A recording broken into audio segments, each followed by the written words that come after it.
Does this work? If there's no internet connection, can I still record myself? It sure do look like it, so I'll be getting started here pretty soon. Good morning, friends. Hello. Happy Monday. How are you? It's Carly. I'm back with another episode of Astrology Energy and super excited to talk to you today about the Capricorn full moon. I want to start off with some reminders about Capricorn that are just kind of key ideas about this particular archetype in our astrology chart. So as I've said many times, like we all have all 12 of the zodiac energies in our birth chart. We have them in ourselves, and it is,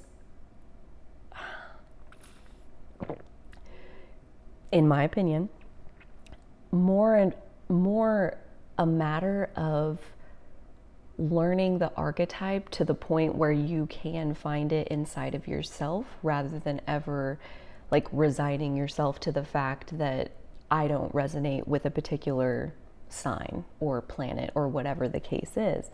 And if, it's the extreme example of Capricorn is that one sign that just like really grinds your gears, like I hate Capricorns. It's even more important to try to find the Capricorn energy inside of you, because chances are their heavy Capricorn is showing you something that you wish you had inside of yourself. So when I go through these key pieces of Capricorn, see if you can find these elements of humanity inside of yourself.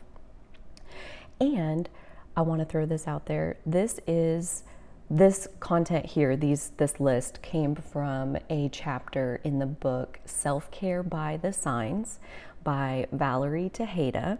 It is on Audible, and if you are subscribed to Audible, like where you get a credit every month or whatever, this is in the free section, so you can access it for free. You don't have to pay for this little mini ebook that she did, Self-Care by the Signs. And so this list is in the Capricorn chapter of that book. So the first one, and I think this is kind of the main one, like if you would associate Capricorn with anything, it would be discipline. Like the ability to put your mind to something and then do it. Discipline.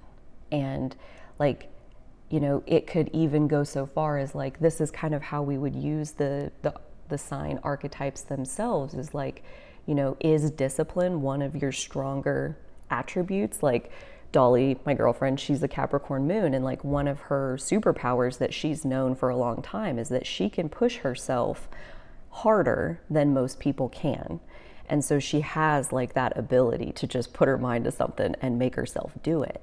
And other people who are weak in discipline, or they're not as capable of pushing themselves, maybe they have some kind of debilitated planet or malefic planet in Capricorn, or like a north node in Capricorn, where their soul's mission in this lifetime is to learn to build and integrate Capricorn. So AKA our discipline, our ability to see something inside of our mind that we want, and the path to get there, and then walk the path to get there.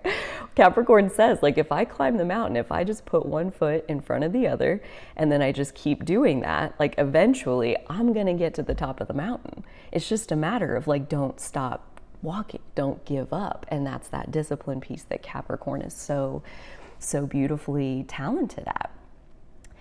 The next key piece is grit. And again, that's kind of required for discipline, I think. Like one of the most telling stories about Dolly, we'll just have like a Dolly episode here. You guys can get to know her. She was in basic training in the military in her mid-30s, and life brought her to this moment. It's a whole thing. But at basic training, they were doing some kind of exercise out in the woods, and she did something to her ankle. And again, it's a whole thing, the vibe of basic training and the way they're yelling at you, and the way it's like they're already dogging her because she's in her 30s, she's a woman, she's like, not as in shape as 18-year-old guys who are joining, like, you get it, you can picture it. And so she has this in her mind, like she hurt her ankle and she's like, I wasn't going to give them the satisfaction of being like, I'm hurt. I need to quit. I need to go home. I need to like, I can't finish because I'm hurt. And she's like, nope, wasn't going to give them the satisfaction. So she did like, I forget, I think it was like a whole day, maybe longer of hiking. And like they're out in the woods, like with their packs, with their whatever.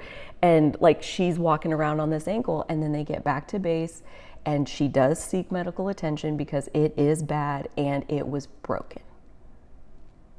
Like she fucking hiked on a broken ankle because I'm not going to give them MFers the satisfaction. Like that was her mindset. That was her discipline. Like, no, I will grit through this pain to not give them the satisfaction. This is who I am. This is what I am. And I will grit and I will bear it and I will persevere. That's another one. Focus is another one. Like the ability to hold your focus then on what is truly important. As you take a step through the woods and every step of the way, your ankle is screaming at you. How do you grit through that? You have a focus on something larger than the pain, than the difficulties of the challenges that you're facing. Capricorn is also known for resourcefulness and problem solving. And this, I think, is a particular kind of intelligence that is a very adaptive sort of intelligence where you can, again, it very much works off of this higher piece of like, what is the focus? What is the vision? What is the goal, the top of the mountain that you're ultimately trying to reach? And by focusing there, it's like any little hiccup that comes along, it's just like, just use your resourcefulness and your problem solving and unravel this little obstacle. And then you just keep climbing because like, that if you just keep going, you will get to the top. And that top thing is so important to have like clearly defined. That's actually what I want to talk about at the end of this. So let me finish up the Capricorn key pieces. The vision and anticipation, that ability to see like what even is up there, like what is the mountain that you're trying to climb, what matters to you, what's the goal that you're trying to achieve. And it really doesn't matter the specifics of what that is, so long as the thought of it gets you excited enough to start climbing, right? Like if you are so excited that you can't help but just like start taking the little bitty steps that you can to start moving towards the thing. Once that happens, then you have your why tuned in. Your vision is locked in because it will automatically unravel into the path on how to get there. And like, if you can focus and see and keep yourself here on this vision of ultimately what you want to create, and it speaks to your soul, again, Capricorn is this place where it will just naturally come out of you. You won't be able to help yourself. It'll be so satisfying to take the incremental little steps because every single time you do one, I'm one step closer to this thing up here. Oh my gosh, I'm getting there. Like, one step closer, one step closer, one step closer is so energizing to the Capricorn. But notice, like, one step closer only means something if you're one step closer to something that like truly matters to you. So vision, anticipation, and then these last few, patience.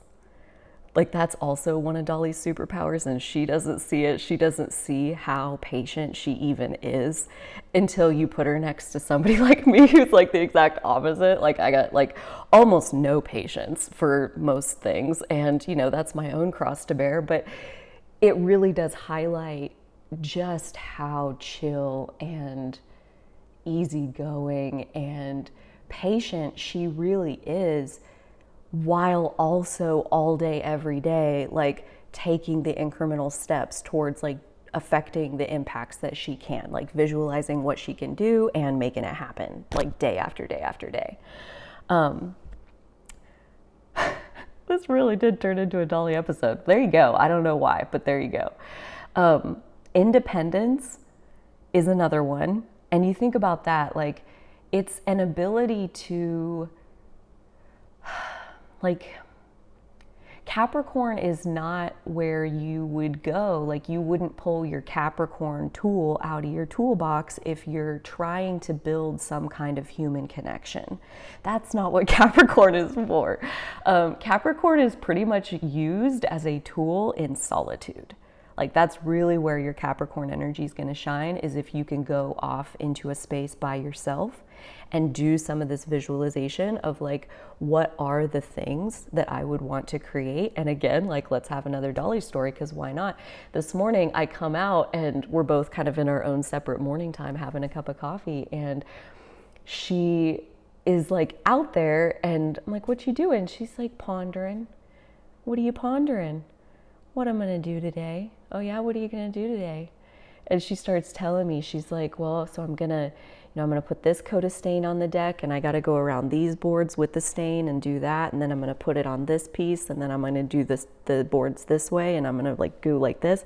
And she like had the whole path, and the whole thing was driven by, it's gonna look so good when it's done. She's like she's reinvigorating the porch, and cool. She just wanted to. She can see it in her mind that, well, she actually found cans of stain in the basement, so it's like paid for. All you got to do is like put it on there. She's like, oh shit, I can do that, right? And so again, it's like that vision of like, what is possible that you could create. It's within reach or reaches.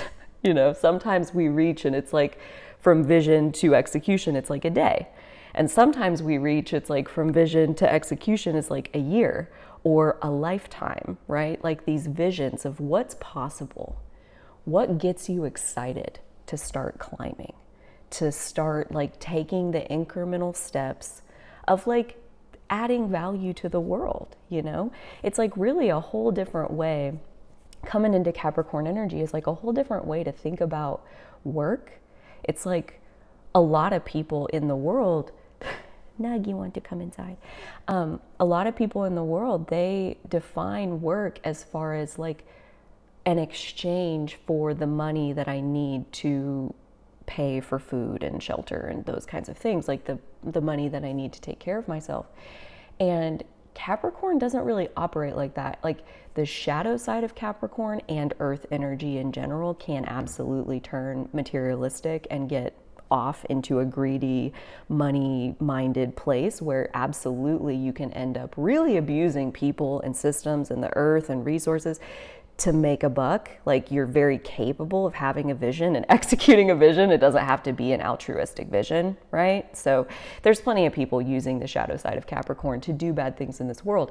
But really what it can be used for is to set a vision that like your soul is so excited about the impact that you're getting to make. And that can be anything. That can literally be anything. Like, you know, Dolly and I have two very different sets of skills. We have two very different outlooks on the world as far as like our particular path through life and what experience that's given us. And we both have this like sense of having a sense of visualizing something and making it happen, and visualizing something and making it happen. And again, like that can be small or large. So I wonder at this point, you know, can you see Capricorn energy inside of yourself? Can you feel this ability, this tool in the toolbox? Like we all have a Capricorn tool in our toolbox somewhere. Maybe it's like top, front, and center. It's like the only one you ever use. Or maybe it's like buried down underneath like a couple boxes of Twinkies or something, because like you forgot it's in there because you don't ever touch it. And it's like we all have it, and we can all get it out at some point and practice it and figure out how it works. Like, you know, my new camera that I got that I'm not really using yet, but I'm still practicing with it, playing with it, was out there taking videos with it last night because I went to take a video with it and realized I don't know how. So there was like step one. I need to like you know, my vision is to be able to do more like vlog style, like project style. Dolly does tons of projects around here, like reno, DIY type stuff, but just to take footage of like before and after type things and turn it into a video. And so I need more of an actual camera than like my webcam that I use to make stuff like this, where I'm sitting still. So this is my vision of I want to make those videos. So I get the camera and then I go to like make my first video, and I realize like there's a lower rung on this ladder that, you know, I can't just jump right up there.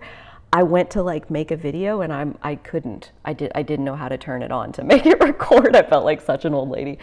So I like give it to Dolly. I'm like, here, I need you to teach me how to do it again. So yeah, I mean, there's so many rungs on the ladder that are part of manifesting anything in the physical. Like it's only ever gonna happen, like that earth energy mindset of like, there is only the incremental. There is no such thing really as the top of this mountain even, because so often, like, you know, as we go, the top of the mountain, it's like once you get there, you can see the next one. And it's like, oh, and I could do that. Like I just finished one like a year ago about this time. I was just getting a contract to start a 12-month period where I would build this grocery training course of how to open, operate, and optimize a grocery store. And that felt, it was like the biggest training I'd ever created. It was a 10-module training series. It had like 50 some supporting documents that went with it. And I had 12 months of my own time, my own schedule, like nobody to be accountable to. And I got down to like 4 or 5 months before the deadline and I almost quit. I almost was like, that's too far. Gosh, that's far. I don't know if I can get all the way up there. I don't know if it's worth my time, my energy. What if I can't? What if I get really close and then fall off and die? Like, I don't know, whatever. I was thinking, I almost quit. I was talking to Dolly about it. I was like, gosh, what if I just gave all the money back and just like didn't do it? Just like abandoned the project, just didn't finish it. I finished it. And you know, it was through going through all of that and exploring and really honestly giving myself permission to quit. If that's really what you need to do, then do it. But like, you can climb. Like it was like an epiphany moment of like reminding myself that I'm good at Capricorn, that like, it can only ever be incremental. So like stop looking all the way up there and focus on like, what is this? What is this rung that I can grab onto? And like, what's this one? You know, like that's really all we're concerned with. And so that's what I did. I split my remaining work up into like literally 40 distinct work packages. And I was like, each work package is about 4 hours worth of work, and I can do one of those a day. And I'll schedule a work day at the pace where I can afford to like squeeze these work days in. There's nothing there. I can put it right there. Okay. 1 to 2 to 3 a week. And over the course of 10 weeks, I got 10 modules done. And it was like just a matter of recognizing that like almost like kind of validating myself that like, yeah, that is really far. Yep. It's a high climb. It is. But the time is going to pass no matter what. So do you want to climb up there or don't you? And that's where, again, I come back to, and this is part of how I kind of got myself flipped around again, was like coming back around to why did I want to make the training course in the first place? Like, what was that original inspiration? And the original inspiration was wicked good. It came like almost as soon as Jupiter entered Pisces, the original download of the training course. And really the mission of it was so altruistic. It was empowering literally anybody. Anybody can run a grocery store. It's not hard. I can teach you. It's a skill set. Sure, it's like a set of operations. Anyone can open one, same thing. It's a different skill set. It's a different set of steps. Anyone can do it. Let me write out a process that anyone can follow it step by step by step, and like give the basic framework of how to do this in an easy to follow format, so that over the course of however many years, people can come back to this free resource and get the information without having to pay somebody like me a high dollar consulting fee to come in and teach them what is really basic universal concepts in terms of how to open, operate, and optimize a grocery store. So it was like such a sense of giving and paying forward my knowledge that I had built, and like that vision of it, and like the positive impact that it would create, and the ripple effects of like the people that it would help be more successful in their experience. I was like, and I'm back. Like, let's make some modules. Let's do, 4 hours of work at a time. I'm not trying to get up there. I'm trying to do this very first step of module 1, which is to take my brainstorm notes and try to type it and like try to organize it into some type of rough draft of like, how do I see these random brainstormed ideas fitting together in like, okay, this all goes together, so that section could be this, and like that kind of goes together, so maybe I'll label that. Okay, so it's coming together. That's 4 hours. Put it down, move on with your life.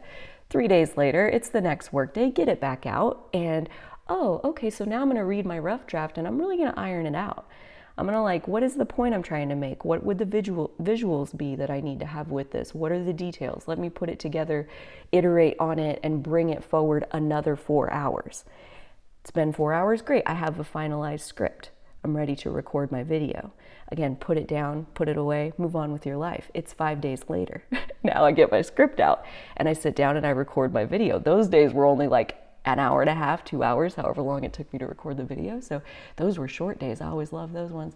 But yeah, it's like, if and when you do have your why, like that vision of like, what even is the mountain that you're trying to climb? When you have that dialed in and defined in a way that is in harmony with your soul, you will be climbing. And if you're not climbing yet, my hypothesis is that your why it's not deep enough, it's not close enough to harmonizing with your soul. It has false motivation in it that you've picked up through your conditioning, like things your parents taught you were true, things your friends taught you were true, what society expects of you, that these factors are influencing what it is that you're even trying to create. And if you're having a hard time like finding motivation towards your goal, I would start there as far as like, what is your goal? And are you sure that that's really your goal? Or did it seep in between the edges of like, these are other people's ideas. This is somebody else's recipe, And there's a lot of people, in the world still dreaming of like riches, dreaming of like this lavish, luxurious experience that like their money will get them, and like, oh, it's going to be so awesome when I have this car and this car. And it's like, yeah, but like, what if you dreamed of like the value that you could create? What if you dreamed of like making the best use of your skills possible and creating like the best possible impact that is in most close harmony to what your soul was actually coming forward to do? Like, what if that was the dream? This is something that I was listening to Dr. K this morning in a video that was kind of older of his, but it was called The 4 Pillars of Performance. And he's essentially talking about success, like happiness. Performance is a word that I feel like you could do like a whole connotation dive on, like, what does that even really mean? But like the 4 pillars were preparation, adaptation, communication, and mindset.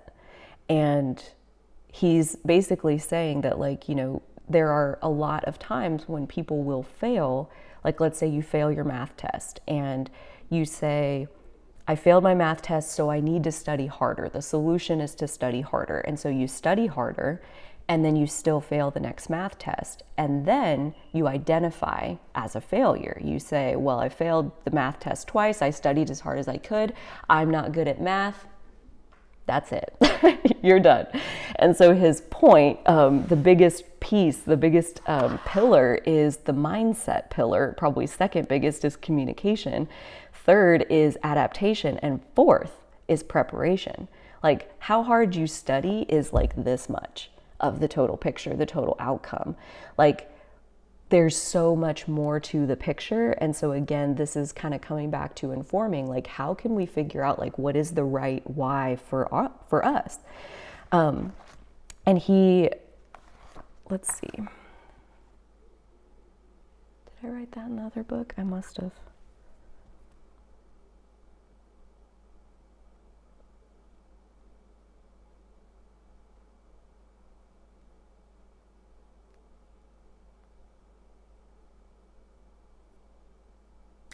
Yeah, so he says a lot of failure comes from a diagnostic issue of not understanding which pillar is the problem. So mindset is the biggest factor as far as determining your outcome. And how that looks is like something called, there's a lot of different words for it. And this is something I want to go through in my program, like day number 1. Because this is where we have to start if we're gonna like put ourselves on a path that we can climb until we get where our soul ultimately wants to go. The very first step is this, figuring out our mindset and why we want what we want. Where if you are action oriented or outcome oriented.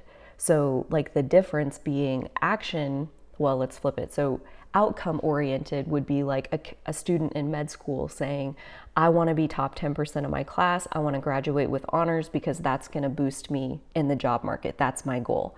So that's one goal, and that would be outcome oriented. Performance oriented is another way to say that. And then the other option for the student in med school is to say, I want to learn medicine. What a thought, right? I want to learn the subject. I'm passionate about medicine. I'm passionate about being the best doctor that I can possibly be, because I know that if I soak up this information now while I have this little incubator where my whole entire job is to study, that later on I'll be able to mentor the people around me more effectively. I'll be able to plug into more groups and add more value. I'll be able to achieve better outcomes for patients, hopefully, because I'll have a more well-rounded knowledge, because I genuinely wanted to soak up as much as I possibly could out of this experience. It's like, when you're driven, he talked about like this mindset difference of like, are you driven by the action of learning medicine, or are you driven by the outcome of being top 10% and like having some label put on you? It gives you a different effect on your motivation after an outcome. So let's say you take a test and you get a B or a C, and in your mind, like if you're on the side of like, I want to learn medicine, right? You're going to figure out like, wow, that's weird.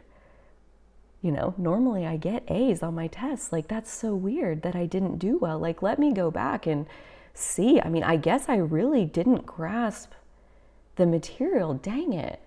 I really thought I had it. But okay, so let me take a look and see what questions I missed, and let me dig back through and see, maybe I'll go ask the professor for help if there's something I still really isn't clicking into place for me.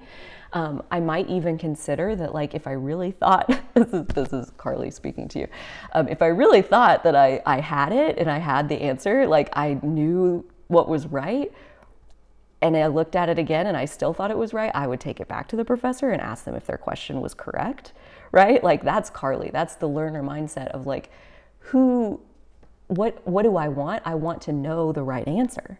That's what I want. I want to learn the material. So if that's how your mindset is wired after the test where you get a B or C, you're almost like engaged even more. You're empowered even more to be like, whoa, what happened here? And like go back through it and like really study that material. And so you would learn it. And if you're on the other side, If you're like, what's that going to do to my GPA? What, am I still going to be able to get an A in this class? Oh my God, now I'm not going to get an A in this class.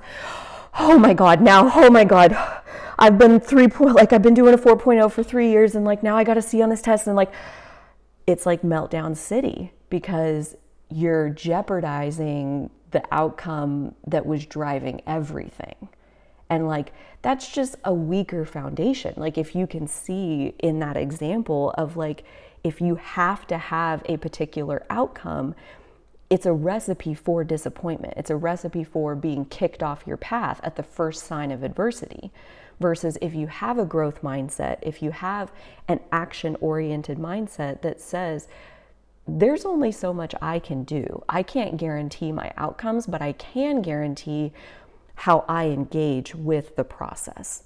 I can look at my study habits compared to the material and see, like, is this class just different than any class I've ever had, and it's going to require a different kind of studying? Do I need to update my methods? Like, there are so many different ways that you can take a bad result and iterate within your process to see, is there a way I can do it better? You know, like, that's always a question that we can ask. And that's actually like Dr. K in his video of 4 Pillars of Performance, he says that's another piece of what separates, this kind of goes into that adaptation piece, but this is what separates like the highest performing people, the most resilient employees at companies versus the opposite end, the ones who really can't take it long term and can't hang in there and aren't enjoying their process. It's like it kind of like what I would call, before I learned this word, is falling in love with the process. Again, it's like, if you have your why dialed in, if like what you're climbing towards lights your soul on fire, you will climb the ladder. Like, you will get there, you will do the work. But if you're climbing towards something that is not ringing your bell, if you're like, I don't even understand why we're doing this, I don't agree with the values of like what's going on up there, and yet in my job, I'm still expected to climb like a good little soldier. Like, there could be all kinds of reasons why you cannot force yourself to have motivation to climb certain mountains. It's like, if you are on a mountain that is not yours, best case scenario is that your motivation runs out and that you fall off that mountain, because you deserve a mountain that is like the highlight of your life, to get to climb that mountain. Like, you wake up every morning thinking like, what step do I get to take up the mountain today? You know, what do I get to do today? What new piece is going to show itself to me today? You know, what problem am I going to get to solve? What barrier am I going to face that's going to help me grow and get bigger and better to be able to climb over that barrier? And now I'm even stronger going on my mountain. Like, when you got the why dialed in, the rest of it takes care of itself. So I hope you've appreciated this one take and done approach. I've gotten to the end, and I'm cementing that I do not plan to edit this. That is a new thing that I'm trying, where I was feeling a hurdle around, videos were feeling heavy to me lately to make. And when I really sat with that heaviness, it wasn't videos, it was the editing process. And so I asked myself, what is the editing process? What's it for? What's motivating that desire? And I found some perfectionism hiding out inside my editing process. So I told myself, well, what if you just didn't edit? What if you just did the thing and cut it loose and released it and called it a day? And I'm like, hey, yeah, what if? Why don't we give that a whirl? So here we are. I hope you've enjoyed it. And we'll see how it lands. I can tell you already it feels like a huge relief. It really does feel like, wow, this is so much easier to just let myself off that hook of trying to make it be just so curatedly perfect, and just let it go and flow with it. Do it, iterate, try to make the process easier at every turn. How can I do this better? How can I make it easier? How can I make it more enjoyable? That's that growth mindset, that action oriented mindset that I second Dr. K. It's like the root of success. I hope you've enjoyed this, dear friends. You take such good care of yourselves. Until next time, I'll see you later.